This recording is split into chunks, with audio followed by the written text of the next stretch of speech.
Next देखिए बेटा, गति। गति से क्या मतलब है कि कोई भी जीव है उसका एक स्थान से दूसरे स्थान पर जाना या किसी जीव द्रव्य का भ्रमण करना क्या कहलाता है? गति कहलाता है। जिस तरीके से जंतुओं की बात करते हैं, भाई जंतु जो होते हैं ये अपने भोजन के लिए या अनुकूल वातावरण के लिए क्या करते हैं? एक स्थान से दूसरे स्थान पर क्या करते हैं? गति करते हैं।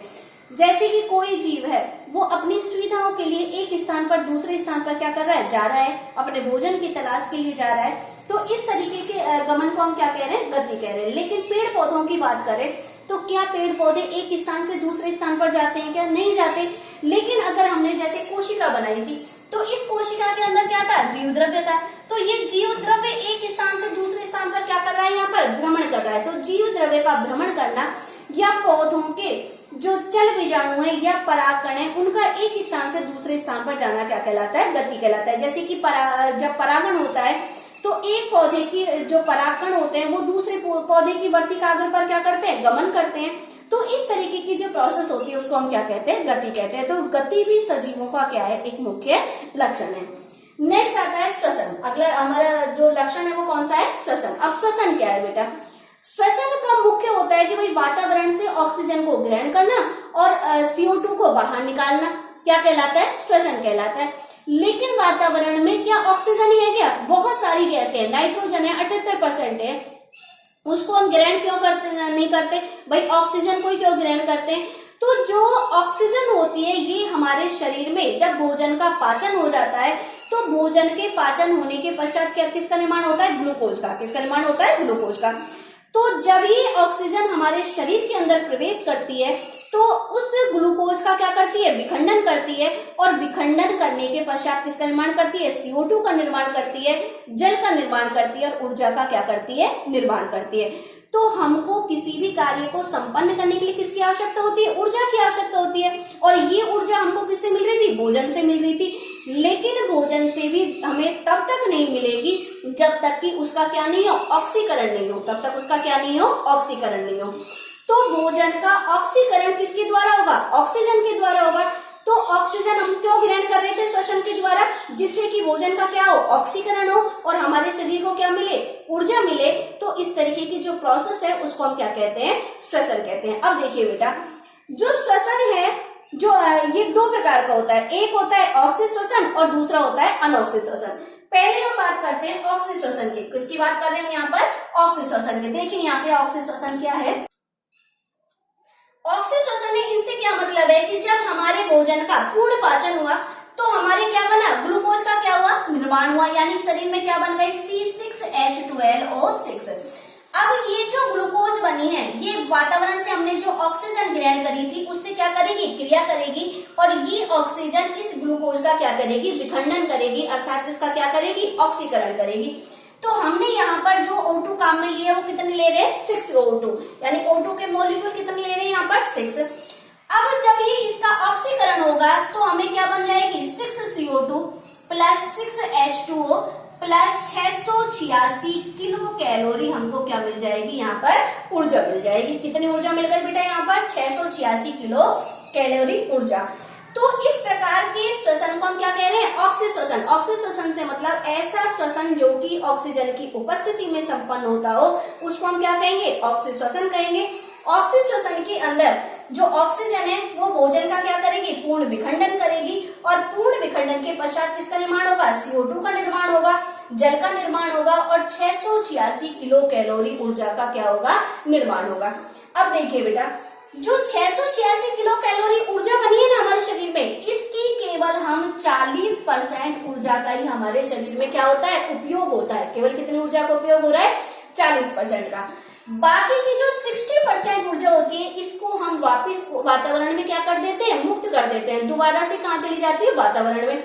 अब ये किस तरीके से कर रहे हैं? जैसे कि आप अपने दोनों हाथों को रब करिए। हम हमारे हाथों को दोनों को रब कर रहे हैं। अब जब रब कर रहे हैं तो आपने देखा होगा कुछ देर पश्चात हमारी जो दोनों हथेलियां ये कैसी हो जाती है? गर्म हो जाती है। कैसी हो जाती है? गर्म। तो रब करने के पश्चात हमारे शरीर ने जो ऊर्जा मुक्त करी करी थी वो कितनी करी थी 60%। 40% ऊर्जा का तो हमारा शरीर क्या कर लेगा, जितनी ऊष्मा रिलीज हुई थी उसमें से 40% का तो हमारा शरीर क्या कर लेगा, उपयोग कर लेगा, और केवल 60% को क्या कर देगा, वातावरण के अंदर क्या कर देगा, मुक्त कर देगा। यही कारण है कि इस 40% का ऊर्जा का ही हम उपयोग करने के कारण ही हमारे शरीर जो है ये समतापी, हम कैसे प्राणी है, समतापी, यानी कि हमारे शरीर का जो टेम्परेचर है हमेशा नियत रहता है, हमेशा ही 37 डिग्री सेल्सियस होता है, कभी भी ये बढ़ता नहीं है। चाहे वो कोई से मौसम की बात करें, चाहे गर्मी की बात करें, चाहे सर्दी की बात करें। भाई सर्दी में हम क्या करते हैं, ऊष्मा को ग्रहण करके, वसा वगैरह को ग्रहण कर लेते हैं और शरीर के टेम्परेचर को क्या कर लेते हैं, बढ़ा लेते हैं आंतरिक उसको। इसी तरीके से गर्मियों के अंदर क्या आता है, हमारे पसीना आता है, तो पसीना जब वायु के संपर्क में आता है तो हमारे शरीर को क्या करता है, शीतलता प्रदान कर देता है। कूलर पंखों की हम हवा लेकर के हमारे शरीर का टेम्परेचर नियत बनाए रखते हैं।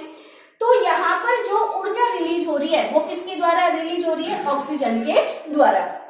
यानी कि जो ऑक्सीजन थी उसने भोजन का क्या किया, ऑक्सीकरण किया, और ऑक्सीकरण के फलस्वरूप हमको क्या मिली, CO2 मिली, जल मिला, और हमको 686 किलो कैलोरी क्या मिल गई, यहाँ पर ऊर्जा मिल गई। तो ये किसकी बात कर रहे थे हम, ऑक्सीश्वसन की। अब देखिए बेटा, सेकंड आता है अनोक्सी श्वसन। अब अनोक्सी श्वसन क्या है, आप लोग जब सामान्य श्वसन कर रहे थे तब तो ऑक्सीजन को ग्रहण कर रहे थे और ये ऑक्सीजन भोजन का क्या कर रही थी, ऑक्सीकरण कर रही थी। लेकिन अब आप दौड़ रहे हैं, तेजी से क्या कर रहे हैं, दौड़ रहे हैं, कोई भी वर्क लोड, बहुत ज्यादा भार वाला वर्क कर रहे हैं, तो आपने देखा होगा कि हमारी मांसपेशियों में क्या होने लग जाती है, थकान हो जाती है। जब हम दौड़ करके आते हैं तो हमारे जो शरीर है उसमें थकावट महसूस होने लग जाती है। तो ये थकावट क्यों हो रही थी भाई, जब हम बहुत ज्यादा मेहनत वाला काम कर रहे थे या फिर जब आप दौड़ रहे थे तो उस स्थिति में आपको ऊर्जा की भी क्या चाहिए, अधिक मात्रा में जरूरत है।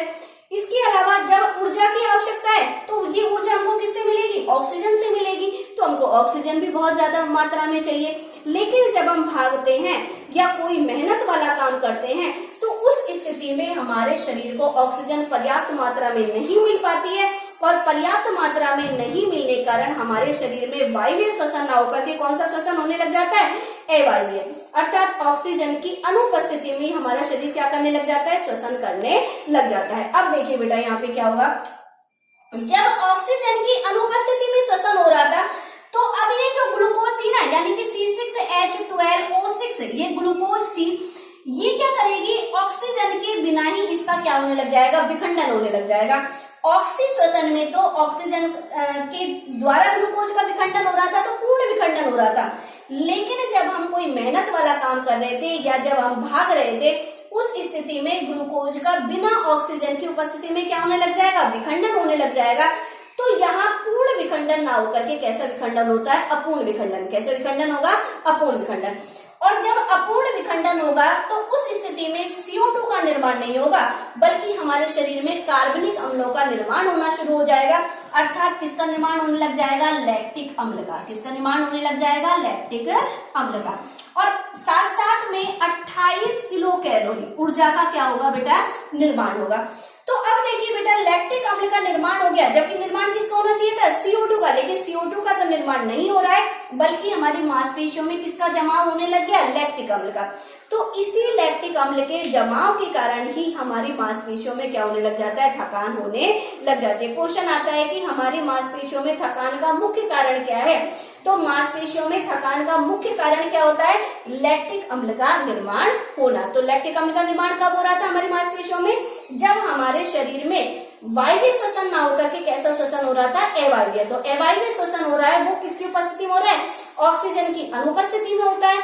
भोजन का पूर्ण विखंडन नहीं हो पाता है, और जब भोजन का पूर्ण विखंडन नहीं हो पाता है तो यहाँ CO2 बहुत कम मात्रा में निर्मित होती है, और साथ साथ कार्बनिक अम्लों का क्या होता है, निर्माण होता है, और जो ऊर्जा होती है वो भी बहुत कम मात्रा में रिलीज होती है, जिसके कारण हमारे शरीर में क्या आती है, थकावट होने लग जाती है।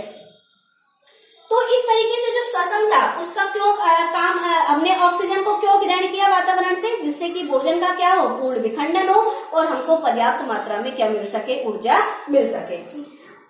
नेक्स्ट है हमारा अगला जो पॉइंट है वो कौन सा है, पोषण। अब पोषण से क्या मतलब बेटा, पोषण होता है, कोई भी जीव है वो जीवित रहने के लिए क्या करता है, पोषण करता है। पोषण का मतलब भोजन को क्या करना, ग्रहण करना या भोजन का निर्माण करना ही क्या कहलाता है, पोषण कहलाता है।